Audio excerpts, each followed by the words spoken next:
Sanctus, Sanctus,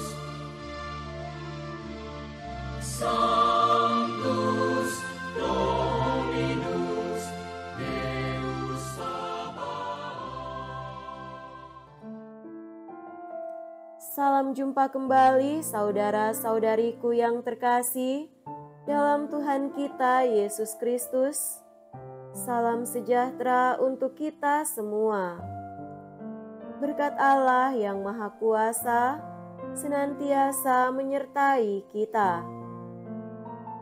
Marilah kita mendengarkan dan merenungkan bacaan-bacaan kitab suci hari Selasa tanggal 10 September tahun 2024. Dalam nama Bapa dan Putra dan Roh Kudus.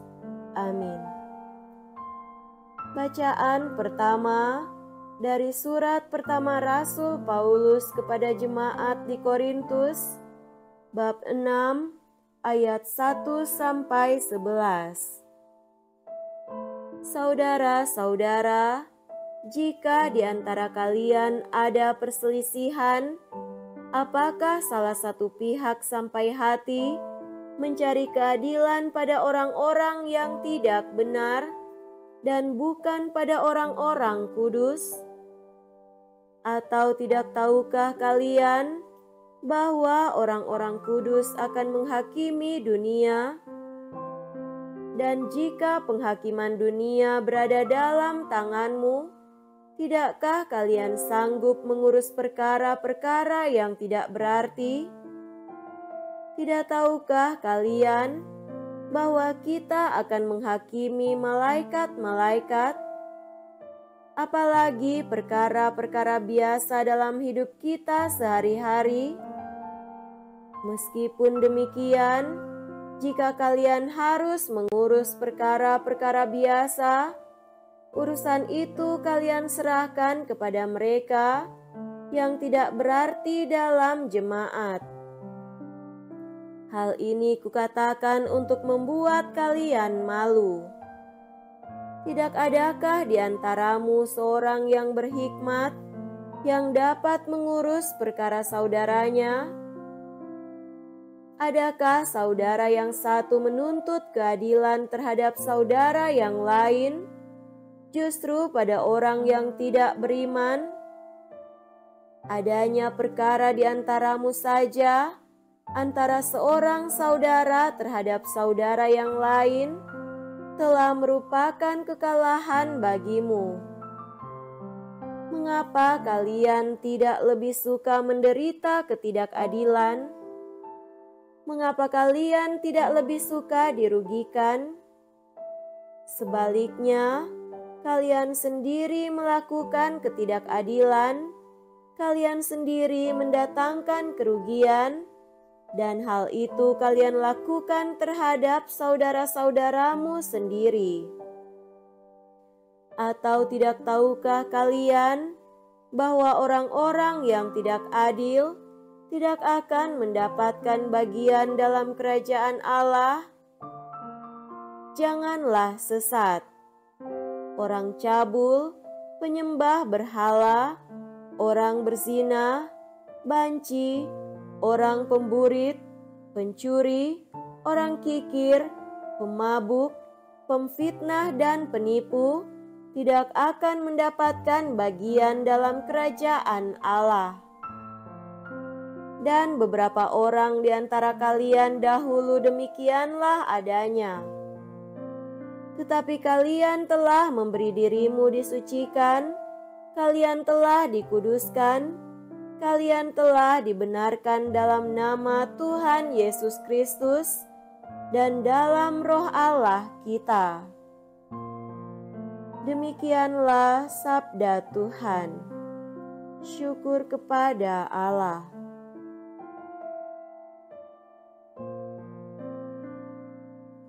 Semoga Tuhan beserta kita sekarang dan selama-lamanya. Inilah Injil suci menurut Lukas. Dimuliakanlah Tuhan. Injil Lukas bab 6 ayat 12-19. Sekali peristiwa, Yesus mendaki sebuah bukit untuk berdoa. Semalam-malaman ia berdoa kepada Allah. Keesokan harinya, ketika hari siang, ia memanggil murid-muridnya dan memilih dari antara mereka 12 orang yang disebutnya rasul.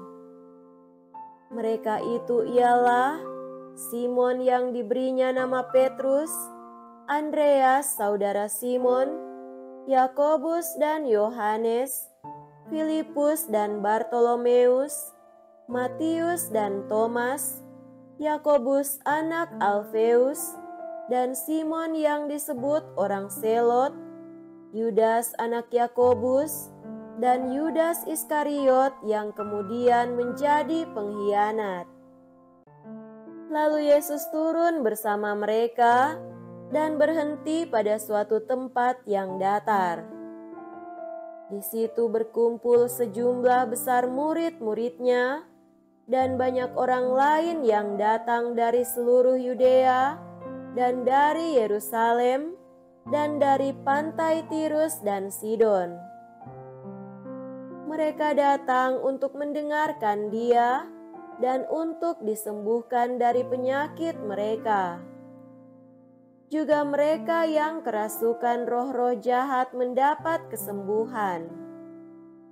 Dan orang banyak itu berusaha menjamah Dia, sebab daripadanya keluar suatu kuasa, dan semua orang itu disembuhkannya. Demikianlah sabda Tuhan. Terpujilah Kristus. Saudara-saudariku yang terkasih dalam Tuhan kita Yesus Kristus, tema renungan kita pada hari ini adalah saling menghargai dan hidup dalam kehendak-Nya. Dalam surat Rasul Paulus kepada jemaat di Korintus, kita diberi pengajaran tentang penyelesaian sengketa di antara saudara-saudara dalam iman.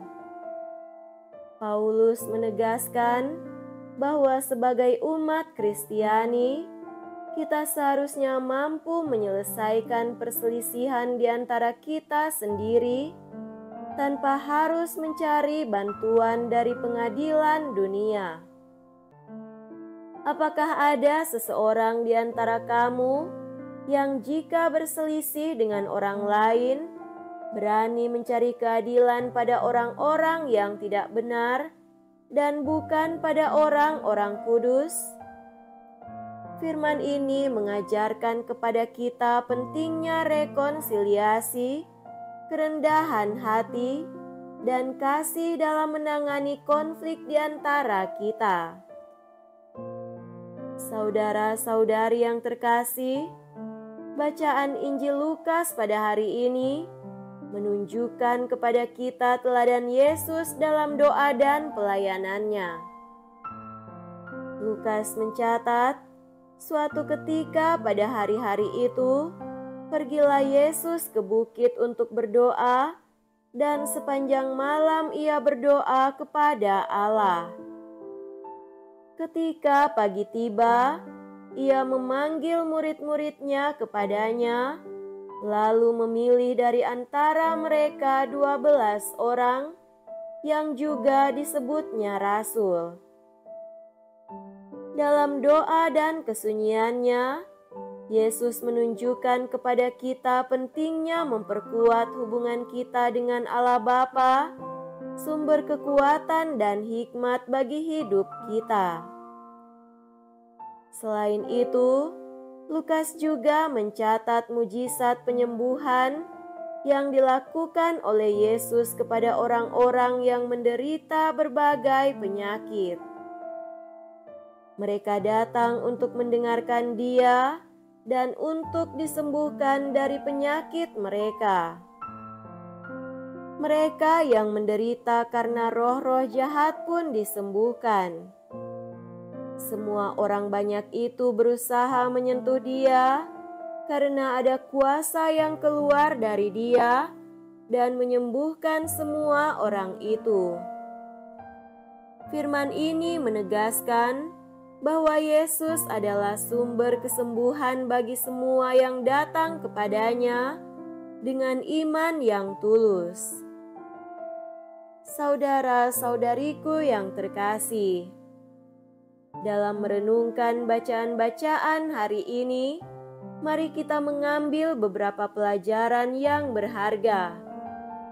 Pertama, mari kita belajar untuk menyelesaikan konflik di antara kita dengan cinta dan kerendahan hati. Bayangkan kita dan pasangan atau teman komunitas, teman kerja kita memiliki perbedaan pendapat yang mendalam. Sebagai gantinya, saling berdebat atau menyimpan perasaan, kita memilih untuk mendekati situasi dengan cinta dan kerendahan hati. Kita duduk bersama, mendengarkan dengan penuh perhatian, mencoba memahami sudut pandang masing-masing tanpa menghakimi. Kita berbicara dengan kelembutan dan kejujuran, mencari solusi yang menguntungkan kedua belah pihak.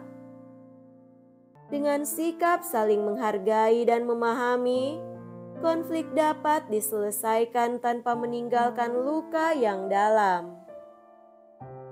Kedua, mari kita memperkuat hubungan kita dengan Allah melalui doa dan keheningan, sehingga kita dapat hidup dalam kehendak-Nya. Dalam kehidupan yang sibuk dan penuh tekanan, kita perlu menyadari pentingnya waktu yang dihabiskan dalam doa dan keheningan. Setiap pagi sebelum memulai hari, kita mengalokasikan waktu untuk berdoa dan merenungkan firman Tuhan dalam keheningan. Kita membangun hubungan yang lebih dalam dengan Allah, memperkuat iman kita, dan mendapatkan ketenangan batin yang membantu kita menghadapi tantangan sehari-hari dengan lebih baik. Ketiga, mari kita datang kepada Yesus dengan iman yang teguh, percaya bahwa Dia adalah sumber segala kesembuhan dan penyelamatan. Dengan iman yang teguh, kita percaya bahwa kita juga dapat menjadi alat Tuhan untuk membawa penyembuhan bagi orang lain. Setiap orang yang kita layani merasa dilayani dengan kasih dan perhatian. Dengan demikian, kita hidup dalam kehendak Tuhan, menjadi berkat bagi banyak orang. Semoga demikian. Amin. Dalam nama Bapa dan Putra dan Roh Kudus. Amin.